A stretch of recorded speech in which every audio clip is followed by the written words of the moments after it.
Hello and welcome to Nexus and Happy New Year. Now, we can't foresee every big story coming up, but we do have 2020 vision for some of the big ones already in the diary, including the US election with President Donald Trump seeking a second term. I wonder who he's going to be running against come November. That is assuming, of course, that he makes it past the impeachment. A trial in the Senate is expected early in the year. And here in the UK, the Brits have to get Brexit done by the self-imposed deadline of January the 31st. Fun stuff this year too, although unlikely, we're going to cover it. The Eurovision Song Contest in May, the UEFA Euro 2020 in June and July, and the Summer Olympics in Tokyo in July and August. It's the second time Tokyo will be hosting the Olympics. The last time was back in 1964. So it's going to be a very interesting year. And you know, some of the stories we covered in 2019 will likely keep rumbling on into this year. For example, the three stories we're looking at today, starting with the legal battle between the leader of Dubai and one of his wives who escaped here to London. Princess Haya bint Al Hussein fled the Emirate in June last year, setting off an international scandal.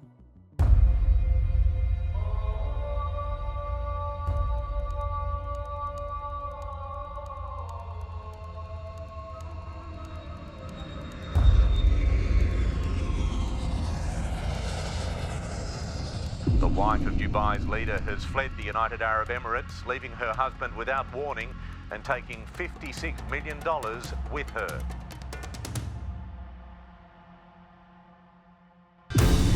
A wife of Dubai's ruler Mohammed Al Maktoum is in hiding in London. Princess Haya is said to be in fear for her life after she fled from her husband. Princess Haya married Sheikh Mohammed bin Rashid Al Maktoum in 2004, making her the billionaire's sixth and youngest wife. Princess Haya and her children are holed up here at the family's $100 million mansion. It's a fitting hideaway for this princess who's close friends with the Queen and powerful figures right around the world. The estranged wife of Dubai's billionaire ruler has emerged in London for the first time since fleeing the Middle East. Princess Haya is fighting for custody of her children and protection from her husband in a case tearing apart one of the world's most powerful families. She's seeking wardship of her two children, a forced marriage protection order for one of those children, and a non-molestation order which protects from harassment and threat. This custody case is re-excavating another battle royale in Sheikh Mohammed's life. One of his older daughters, Princess Latifa, by another wife, tried to escape Dubai last year before being caught and returned. She was complaining of mistreatment and oppression. If you are watching this video, it's not such a good thing. Either I'm dead or I'm in a very, very, very bad situation. Princess Haya bint Al Hussein is said to have escaped from the United Arab Emirates after discovering disturbing facts about her stepdaughter. There's been no official comment from Sheikh Mohammed, but renowned for his poetry, he shared his anger in verse on Instagram. You traitor, you betrayed the most precious trust. You no longer have a place within me. I do not care whether you live or die. Now, Princess Haya made it to London, but one of her stepdaughters wasn't so fortunate. When Sheikh Latifah made a bid for freedom in February 2018, she was caught off the coast of India and forcibly returned. Now, we spoke with one of her friends who orchestrated and accompanied her on that ill-fated escape. She had tried to escape Dubai already 2002. To get some help for her sister Shamsa, who was imprisoned due to her failed escape attempt in the UK. So I believe Latifa had been planning for the second escape attempt for many, many years. But it was only summer 2017 that she told me that she wants to try again, and she asked me if I would help her. And how did you help her? And tell us also about the day that you actually made your escape, February 24th, 2018? Well, initially, Latifa wanted me to travel to the Philippines to meet the French captain who was in charge of the operation to help with the logistics. Latifa didn't want me to be with her on the actual escape because she was afraid for my safety. But I told her that, I wouldn't miss this kind of opportunity for an adventure together for anything. I actually wanted to be there with her. And tell us about the day itself. It was, it sounds incredibly exhausting, starting with how you got out of Dubai. Well, we met early in the morning in a cafe outside Dubai Mall. We had previously done early morning breakfasts so that the driver wouldn't suspect anything. We basically went inside the cafe, and Latifa went to the bathroom to obviously change her look, get rid of her abaya. And I drove her to Oman, to the capital of Oman, to Muscat. And over there we took a dinghy to international waters. And around 15 miles out, the captain and one of his crew members came to pick us up with jet skis. And it was another 3 or 4 hours journey to the yacht. Now, when you say the captain, you mean Hervé Joubert? Yes, I mean him, yes. OK, and by the time you got across, 30 miles of water, you must have been pretty exhausted. Were you relieved to be on his yacht? Yes, it was a really long day. We had started off from Dubai around 6:30 in the morning, and it was sunset when we reached the yacht. So we were exhausted, but happy. Tina, they say, the Dubai authorities, that Latifa was adored and cherished by her family. Why wouldn't we take that at face value? That comment couldn't be further away from the reality. Latifa had nobody from her family who was close to her, and that statement was released on her birthday. And all these years that I have known Latifa, she never even celebrated her birthday with her family. The Dubai statement also alleges that Hervé Joubert, the French captain, had then went on to ask for a ransom. He categorically denies that, says he was just trying to help Latifa. And here he is describing to us the raid on his yacht. Very brutal, military-style attack. My crew was beaten. Latifa was screaming. They pulled her out of the boat. She was kicking and screaming. I was beaten for 45 minutes. They left me with a head injury. I was bleeding. The crew told me that I was unrecognizable, all swollen up, swollen, blue, black, red, whatever. Well, Tina was there that night on the yacht with Latifa and Hervé. Tina, who boarded the yacht, and how did they treat you once they got on board? It was Indian commandos, and I saw Indian Coast Guard ships around the yacht. When they boarded the yacht, I was downstairs in our cabin with Latifa, and we were forced to come out as the cabin filled with smoke. And as soon as we were met by those commandos, me and Latifa, we separated. I was basically pushed on the floor and my hands were tied behind my back, and they were threatening to shoot my brain out. The treatment was horrible. I was witnessing Latifa kicking and screaming as she was taken away from the yacht. She kept on repeating how she's seeking political asylum, but her pleas were obviously ignored. I also witnessed the crew being beaten up in front of my eyes. It was one of the most horrible experiences I've gone through. Our second story now, and Justin Trudeau, the Prime Minister of Canada, a couple of months into his second term, and his relationship with his big neighbour to the south, not looking so great. Late last year, President Trump called Canada's Prime Minister... Well, he's two-faced. Two-faced for gossiping about him at the NATO summit.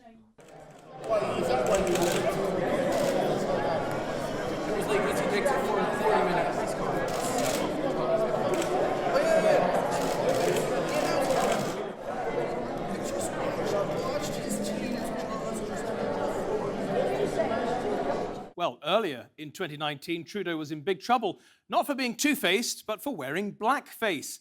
Not once or twice, but at least 3 times. And all this came out before a general election. He won, of course, nothing sticks to Trudeau, but he was still incredibly embarrassed.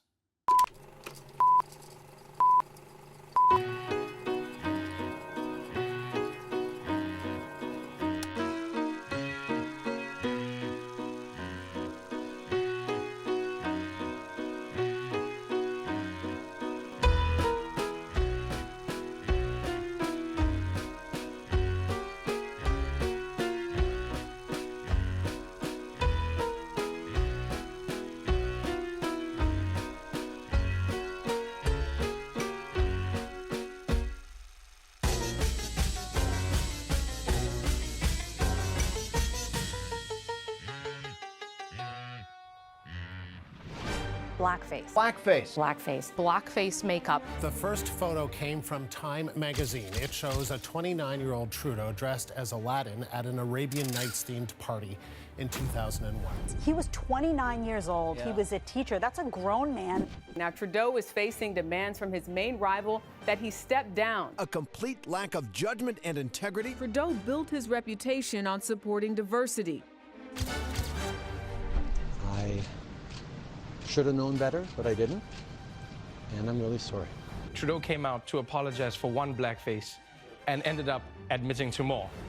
When I was in high school, I dressed up at a talent show and sang Deo with makeup on. And now, if you'll excuse me, daylight's coming and me want to go home. It's either frankly ignorant or disingenuous, and I'm not sure which is worse. I think it's insulting. I think it's offensive. Global News has uncovered a third instance of racially charged images of Liberal leader Justin Trudeau. You can have a look. It's pretty grainy. You can see that he has blackface makeup on. It's covering his face, neck, his arms and hands, and you can see between the tears in his jeans there that he also appears to have the makeup down his legs as well. How many times have you worn blackface?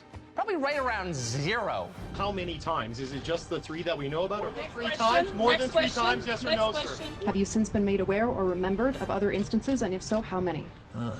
I think I am wary of being definitive about this because the recent pictures that came out, I had not remembered. Merci beaucoup tout le monde. Prime Minister, Thank you. Well, back in September, we spoke to Canadian politicians, academics, and journalists, and we asked them if they believed Trudeau when he said he didn't know any better at the time. Let's go up to Andre Demise for a moment. Andre, do you believe him when he says, I wasn't aware of it at the time, but now we know better? No, absolutely not. Not only is blackface known to be racist in Canada, it's been known since the 1840s. On the 14th of October, 1841, a group of 28 black people, leaders in the community, wrote a petition to the mayor of Toronto to ask the mayor to stop a blackface performance from happening in Toronto. Now, it happened regardless, and there have been dozens and dozens of incidents since then, not only in Toronto, but in Canada as a whole. But we've always understood blackface to be wrong. We understand where minstrel shows come from, and the idea that just because it didn't happen in the United States means that there's a different context to it is absolute bunk. We've always known that blackface is wrong in this country. Besma, I see you nodding your head, but you do have some sympathy with Trudeau's remark that he didn't know at the time.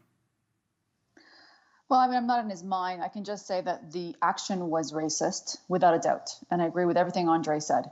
The reality is, I think many people don't believe that Trudeau is racist. His behavior was racist, but I don't think he is racist. And I think the polling numbers show that, in the sense that many people are still standing behind the Liberal Party and Trudeau. And this is not to diminish the awfulness of what we saw. And certainly I hope he continues to seek forgiveness and learn from it. But I don't think many people are going to switch allegiances because of what he did. I've heard it said, especially about Donald Trump, for example, that when a man does racist things, he's a racist. But you don't believe that's true of Justin Trudeau? I think many people are giving... no, not many people. Besma, what do you think?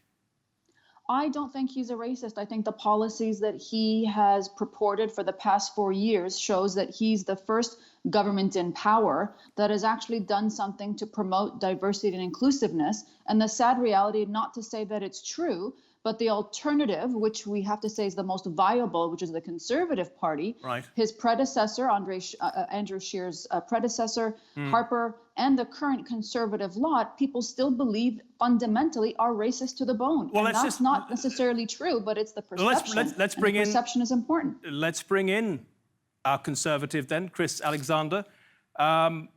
What's your reaction to that? Well, it's absurd to argue that this is the first government in Canadian history to do anything about diversity or the fight against racism, because it's been going on since the 1840s. In the 1790s, Upper Canada was the first jurisdiction in the entire British Empire to adopt legislation that started to end the reality of slavery, which was a reality here for decades even after that period. And conservative governments, liberal governments have taken action to make this the relatively tolerant, relatively strongly multicultural and diverse society that it is today.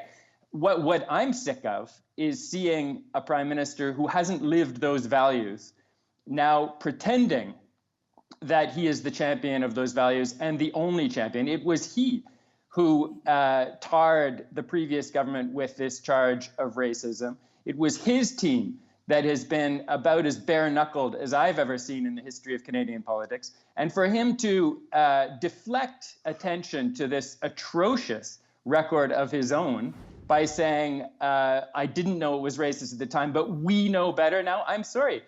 We Canadians have always known it was wrong. Justin Trudeau didn't know it was wrong as recently as 2001, and that really disqualifies him from speaking credibly on these issues, and indeed from being Prime Minister. Besma, if you don't believe that Justin Trudeau is racist, how do you explain his actions in the 90s and then again 2001? Sheer stupidity. I mean, that's the only word I can use. It was a stupid thing to do. It would be a stupid thing back then, just as it would be today. It's, I think, absolutely disgusting. It is racist. Let's turn to sport now. And could one of Australia's greatest rugby players, Israel Folau, make a comeback in 2020? He was sacked last year for posting this on Instagram. It lists the types of sinners who Israel Folau, a devout Christian, believes will go to hell unless they repent. All sorts there, but it was that line about homosexuals that got him into trouble. Well, it wasn't the first time he made comments about gays. Rugby Australia threatened to sack Folau unless he took the post down. But Folau, who's originally from deeply Christian Tonga, refused to back down. The final whistle was blown on his glorious career. With the capacity crowd of 109,000 in attendance on a beautiful evening in Sydney, rugby is the centre point of discussion. Tremendous tension around the ground. Nobody quite knows what to expect. Pops it out now to Folau. He's on his own. Israel Folau stepping, sending. Israel Folau! Oh, magnificent! Pick up from Folau! What a step! Israel Folau! Sensational! The career of one of Australia's most exciting rugby union players, Israel Folau, is all but over after he launched a tirade on social media against drunks, gays and adulterers. Rugby Australia has kicked Israel Folau out of the game. His contract, worth $4 million, has been ripped up. The former Wallaby star was sacked for a breach of contract over an Instagram post claiming gays, drunks and atheists are going to hell. No Australian athlete has ever had his or her contract torn up because of their religious beliefs. He's a fundamentalist Christian. He is perfectly entitled to express his beliefs. To put gays in a list, including drunks and thieves, is a gross insult. The thing is, it is straight from the Bible. From Israel's perspective, he absolutely believes he's done nothing wrong. The social media post, which has caused all the controversy, is still up. The fact that he's been willing to surrender everything for the sake of his faith makes him a hero. No one should be sacked by their employer for statements of genuine belief and faith that have got nothing to do with their job. Thinking it doesn't mean you should get fired from your job, but broadcasting it, I think in this case, does. Israel Folau had a long laundry list of sinners, but it's targeting homosexuals is the particular sensitivity at the moment. People are talking about the freedom of speech. For me, it's not freedom of speech, it's hate speech. Homosexuality is not a sin. All you're doing is making life difficult for people born a particular way. People that don't need your hate. Is Rugby Australia really saying, in the name of inclusion, we're going to exclude someone of that calibre because he's a Christian? Israel, through his actions, left us with no choice but to pursue the course of action resulting in today's outcome. Well, this story poses so many questions. Let's get into some of them now with our guests. On the top there, we have Pea Wolfgram, a former Tongan boxer and the first Tongan to win a medal at the Olympics. In the bottom screen there, we have Christy Doran. Now, Christy is the rugby correspondent for Fox Sport Australia, and he joins us from Sydney. So both of you guys have stayed up late for us. I do appreciate it. Christy, you have interviewed Israel Folau a dozen times. And just for our viewers who don't know him, just explain why he's so important and such a legend in Australia. Quite simply, Israel Folau is the first player to represent Australia in two codes, rugby league and rugby union, as well as play AFL, Aussie rules, which is the largest sporting code in the country. But if you were to compare him to players around the world, he's the equivalent of a Michael Jordan player that could just leap into the air gracefully and then float like a butterfly. Or in a football respect, a Cristiano Ronaldo or Steven Gerrard-like figure. He's a colossal in the game and certainly ranks among the top 3, 4, 5 players in the world. As a sporting icon in Australia, is he loved? Oh, look, he's certainly caused a stir in recent years, but certainly he's respected for his feats on the across the sporting landscape. He's saying essentially, in my heart, I am not homophobic, and anyone who knew me would understand that. What do you think? Look, I agree. I don't think Israel Folau means any harm and any cause. He perhaps doesn't understand the true impact of what his words and what his actions, particularly on social media, can cause. But from the person himself, he's a very gentle person, and he has said on multiple occasions, and even recently, in light of the recent controversy, that he's saying this out of love because the values and the beliefs that he holds is trying to steer people in the direction of God. You know, this isn't one of the mainstream conversations that are being had, but there's a case, isn't there, that white missionaries came from England and brought Christianity to Tonga, and now, over a century later, we have white establishment figures in Australia essentially changing their outlook on homosexuality, and now we have Pacific Islanders, and Israel Folau is one of them, who look rather unfashionable. Yeah, I mean, there's a saying in Thai, they come and found us naked and gave us clothes and then took the ears off. And so we're kind of left holding the baby, as it were. There is some sense of that, yes. And is there some resentment about that?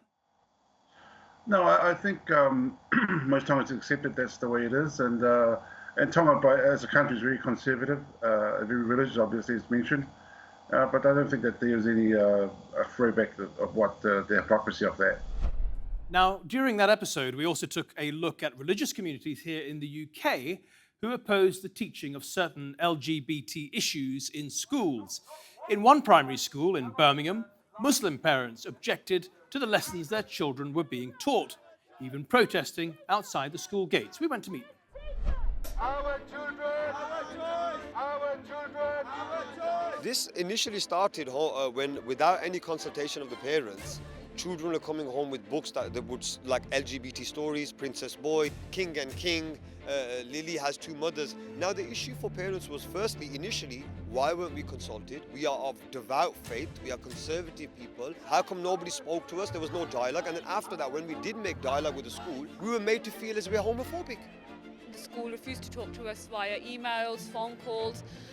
We sent petitions in. There was just no answer. And then ultimately it forced us to try and protest, stand at school and protest.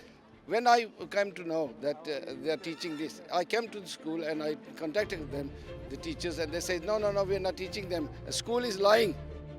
Well, we've had children come home and say they've been told that if they say that it's not okay to be gay, they will not be able to have fun time at the end of the day. Stuff like that. They've come home pretty upset.